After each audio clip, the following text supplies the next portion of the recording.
And I was so happy to work with Anurag Basu. बोल देगा बीच बीच में ऑर्डर. लेकिन स्क्रिप्ट सुनने के बाद, but it remained a very sweet personal memory. डकैती का क्या माहौल होता है? डकैती का माहौल होता है, गोलियां चल रही है, धाएं धाएं गोली चल रही है, लोग भाग रहे हैं. 2011 में ही मुझे जॉली ऑफर हुई सुभाष कपूर के. सुभाष ने. तो सुभाष भी बहुत अच्छा दोस्त था. तो ये बड़ा इंटरेस्टिंग किस्सा है कि वो बोला कि वो मुझे पंडित जी बोलता है. अच्छा. तो बोला पंडित जी मैं एक पिक्चर बना रहा हूँ, लॉ के ऊपर है. मैंने कहा अच्छा, हेलो स्क्रिप्ट सुन लो. तो वो स्क्रिप्ट सुनाता है. मैं कहा सुन लेता हूँ. तो मैं स्क्रिप्ट सुनने के लिए बैठा तो बोला मैं चाहता हूँ आप इसमें रोल भी करें. मैंने कहा हाँ ज़रूर, क्यों नहीं करेंगे. तो उसने कहा इसमें जज का रोल है. तो मैंने उसकी तरफ देखा, मैंने कहा यार सुभाष कोई भी रोल दे देना यार, जज मत बनाना यार प्लीज़. तो वो देखता रहा मेरी तरफ और उसने कहा कि पंडित जी पहले स्क्रिप्ट सुन लो. इसका रीजन यही था ना कि हिंदी फिल्म में वही ताजर आते दफा 200-300 मतलब कोई किरदार एक्सेप्ट एक बहुत पुरानी फिल्म है जिसमें अशोक कुमार ने जज का रोल किया था, कानून. उसके अलावा आवारा में भी पृथ्वीराज कपूर साहब का किरदार अच्छा था. तो मतलब वही एक दो को छोड़ के कोई फिल्म है नहीं जिसके अंदर जज किरदार के तौर पे हो. राइट. वो बस एक फंक्शनल, एक वो होता है कि भाई वो एक जज लास्ट में कुछ बोल देगा बीच बीच में ऑर्डर. लेकिन स्क्रिप्ट सुनने के बाद 2 घंटे के बाद जब स्क्रिप्ट खत्म हुई तो मैंने सुभाष को बोला था कि सुभाष ये रोल कोई और नहीं करेगा, प्लीज ये रोल मैं ही करूँगा. And that's how these 2 films happened. Okay. National award मिलना बहुत ही गर्व की बात होती है और वो क्षण जो है वो बहुत ही भावुक भी होता है, प्रेरणादायक भी होता है. जब आप प्रेसिडेंट साहब से नेशनल अवार्ड ले रहे होते हो तो वहाँ पे एक प्रोटोकॉल फॉलो करना होता है. आपने वो प्रोटोकॉल तोड़ दिया था. मैं चाहता हूँ दर्शकों को आप वो बताएं. हाँ, तो ये मुझे तभी पता लगा जब मुझे नेशनल अवार्ड मिला. तो हम लोगों को एक दिन पहले वहाँ बुलाया जाता है, फिर वो एक ड्रिल होती है पूरी. ठीक है. और ये प्रोटोकॉल था कि भाई आप वहाँ जाएंगे, आप उनको नमस्ते करेंगे, आप हाथ नहीं मिलाएंगे, क्योंकि you can not touch the body, you know, because there are security issues और व्हाटएवर. सो आप नमस्ते करेंगे उनको, नमस्कार करेंगे, वो आपको नमस्कार करेंगे. उसके बाद वो आपको अवार्ड देंगे. फिर आप ऑडियंस की तरफ मुड़ेंगे, फोटोग्राफ्स खींचेंगी, फिर आप उनकी तरफ मुड़ेंगे, एक बार फिर से आप नमस्कार करके फिर आप सीधे निकल जाएंगे. ये प्रोटोकॉल है. पूरी एक्टिंग जैसे ही लग रही है मेरे. हाँ, नहीं ये पूरा प्रोटोकॉल होता है. ये इसको आप कि डायरेक्टर आपको बोल रहा है ऐसा हाँ, ये पूरा हमें एक दिन पूरा पहले बताया गया. ठीक है. तो जब मैं वहाँ पहुँचा तो प्रणब मुखर्जी प्रेसिडेंट थे उस वक्त. तो मैं पहुँचा, मेरा नाम अनाउंस हुआ, मैं पहुँचा बिल्कुल सब प्रोटोकॉल के हिसाब से राइट पे पहुँचा. फिर मैं उनके पास पहुँचा. जब मैं उनके पास पहुँचा मैंने उनको नमस्कार किया. मैं झुक के उनको नमस्कार किया तो वो उन्होंने भी नमस्कार किया और ऐसे झुकते झुकते उन्होंने कहा कि जज साहब आपकी पिक्चर आपकी वजह से मैंने 2 बार देखी है. ये बहुत ही पर्सनल लाइन थी और मैं वो फीलिंग नहीं बता सकता. मतलब ये मेरे लिए अवार्ड से बड़ी चीज़. देश के राष्ट्रपति. हाँ, देश के राष्ट्रपति, एक इंसान के तौर पे उन्होंने जब ये बात बोली तो वो मुझे इतनी छू गई, मैं अपने आप को रोक नहीं पाया. मैंने कहा अगर सर आपने मेरी वजह से 2 बार देखी है तो इस बात पे हाथ मिला लीजिए. तो हाथ करे, वो फोटोग्राफ है मेरे पास कि प्रेसिडेंट ऑफ इंडिया ने उसमें हाथ मिलाया. और फिर वही उसके बाद तो जो प्रोटोकॉल होता है कि आपने नमस्कार किया, फोटो खिंचाई और चले गए.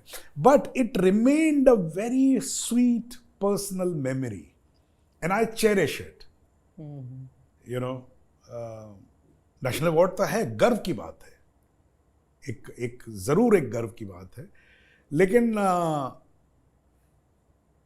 उस अवार्ड में इस घटना का होना ये ता जिंदगी मेरे साथ रहेगा. एक बहुत ही पर्सनल ह्यूमन टच जो है वो मेरे साथ रहेगा. ओके. नहीं, आपका वो किरदार था भी ऐसा कि बूढ़े बच्चे, देश के राष्ट्रपति सब उसको एंजॉय करते हैं. यहाँ पे मेरे को चार्ली चैपलिन की एक बात याद आती है, जहाँ पे आपने भी कोट किया है, जहाँ पे उन्होंने कहा है कि कॉमेडी में जब तक पैथोस ना हो कॉमेडी पूरी नहीं होती है.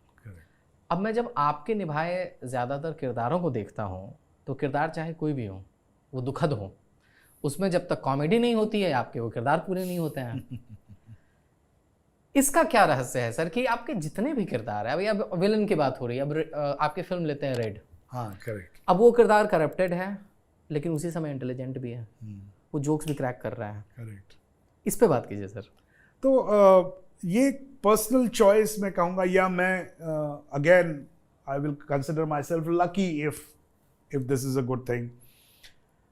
मुझे हमेशा से वो कहानियाँ या वो परफॉर्मेंसेस या वो फिल्में बहुत पसंद आई जहाँ पे मैं एग्जैक्टली फिगर आउट ना कर पाऊँ कि कैरेक्टर एक कलर का नहीं है या कहानी एक कलर की नहीं है।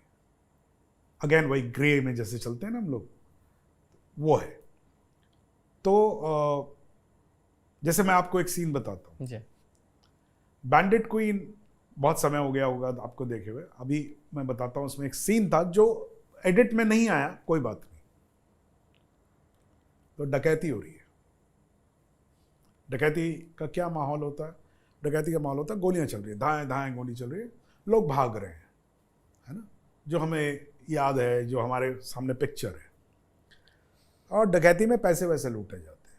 तो पहली चीज़, रियलिस्टिक फिल्म थी, तो पहली चीज़ हमें वहाँ जाके पता लगी पैसे वैसे की तो कोई होती नहीं है डकैती, क्योंकि पैसे गांव में पैसे किसके पास होते हैं भाई? तो होती किस बात की है डकैती? डकैती में मारते क्या क्या भाई? एक लाला होगा जिसकी शादी होगी उसके घर में, तो उसके यहाँ हो सकता है जेवरात उठा लें, लेकिन नॉर्मली डकैती होती नहीं है सोने के लिए और पैसों के लिए, तो होती नहीं है। तो किस चीज़ की होती है डकैती? तो डकैती होती है अनाज की, डकैती होती है जूते की। जूते बहुत इंपॉर्टेंट होते हैं, जूतों की डकैती होती है। अनाज की होती है, कपड़ों की होती है, शराब की होती है। अच्छा। शराब उठाई जाती है। और सबसे बड़ी डकैती में जिसको एक्चुअली सोना माना जाता है, वो है राइफल की डकैती। जब आप अटैक करते हैं तो आप गांव में अटैक करते हैं, तो वहां की कोतवाली में अटैक करके अगर आपने वहां से बंदूकें उठा ली हैं, वो बहुत बड़ी डकैती मानी जाती है। क्योंकि डकैतों में एक सिस्टम रहा है कि गैंग में बहुत सारे लोग होते हैं। अब आप मुझसे बड़े कैसे? क्योंकि आपके पास 5 राइफल है, तो आप 5 राइफल में से 4 राइफल किसी को देते हैं और फिर उससे कट लेते हैं। अच्छा, कि भाई डकैती के बाद जब सामान मिलेगा तो मैंने राइफल दी थी तेरे को, तू राइफल का हिस्सा मेरे को देगा। ये इनका सिस्टम है। तो this is all we realized when we started researching about that. तो एक शेखर ने कमाल का एक वो किया था। तो उसमें रघु भाई और जीतू शास्त्री, तो जीतू शास्त्री बेचारे अब रहे नहीं, वो चले गए। तो रघु भाई और ये जो थे, ये भी डकैत थे। ये सीन हुआ कि भाई वो चल रहा है सब जगह, शूटिंग चल रही थी कि भाई यहाँ डकैती हो रही है, वहाँ डकैती हो रही है, चल रहे हैं, भाग रहे हैं लोग, गोली चल रही है, जो भी हो रहा है। ये दो जो हैं वो ठेके में घुस गए, तो बोतलें निकाल के बोरी में डाल रहे हैं। तो एक गांव वाला जो था वो ऐसे खड़ा हुआ है दरवाजे पे, वो भाग ही नहीं रहा, उसको कोई फर्क नहीं पड़ रहा, वो ऐसे ही देखे जा रहा है इनको। तो वो मुड़ के पूछते हैं, कहाँ है बे, कहाँ देख रहे हो? तो कहता है इतनी सारी बोतलें उठा रहे हो, एक हमें भी दे दो। ठीक है, तो उठा के ऐसे उसको एक बोतल ऐसे फेंकता है। बोतल फेंकता है, वैसे बोतल पकड़ता है, कहता जे तो राम है, हम बिस्की पीते हैं, बिस्की दे दो हमें। Now this is so real and so funny कि भाई लूट मच रही है। अच्छा, लूट मच रही है तो ठीक है भाई, एक शराबी है खड़ा हुआ, उसने कहा यार ये तो सही है, लूट के तो ले ही जा रहे हैं, एक हमें भी देते जाओ यार, क्या फर्क पड़ता है। उसने भी उठा के दे दी। वहां पर उसकी चॉइस कि बॉस रम नहीं पीता, मैं विस्की पीता हूं, मेरे को विस्की निकाल के दे। So this is so real and because it is real it is funny. Last तक रुके हो, मतलब क्लिप आपको इंटरेस्टिंग लगी, तो subscribe to digital commentary clips. और फुल पॉडकास्ट तो इससे भी ज्यादा इंटरेस्टिंग है, जिसका लिंक आपको डिस्क्रिप्शन बॉक्स में मिल जाएगा।